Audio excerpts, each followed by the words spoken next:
அமெரிக்காவில் 1933 பிறந்த William J nail ஒரு புது ஸ்ட்ராட்டஜி இன்வெஸ்ட்மெண்ட்காக கிரியேட் பண்ணியிருக்கிறார், கேன் ஸ்லிம். இவர் கிரியேட் பண்ண இந்த ஸ்ட்ராட்டஜியை பற்றி தான் பார்க்க போகிறோம்.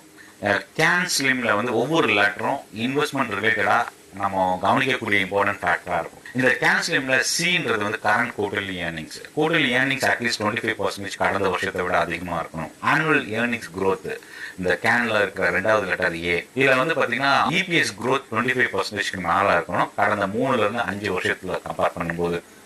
அடுத்து என் வந்து new products, services, management, leadership, இது எல்லாமே வந்து இம்பார்ட்டன்ட் ட்ரிகராக பார்க்கலாம். சப்ளை அண்ட் டிமாண்ட் கன்சிஸ்டண்டாக அந்த ஸ்டாக் வந்து பார்த்தீங்கன்னா இன்வெஸ்டர்ஸோட அட்ராக்ஷன் ரிசீவ் பண்ணியிருக்கணும். பொட்டன்ஷியல் ப்ரைஸ் மூவ்மெண்ட்ஸ் வந்து கன்சிஸ்டண்டாக இருக்கணும். இதை நம்ம சப்ளை அண்ட் டிமாண்ட் அப்படின்னு சொல்லலாம். லீடர் ஆர் லகர், ஒரு இண்டஸ்ட்ரியில அந்த கம்பெனி லீட் பண்ணக்கூடிய ஸ்டேஜில் இருக்கணும் நம்ம சூஸ் பண்ணுற ஸ்டாக். ரெண்டாவது நாட் லகார்ட், அதாவது சர்வை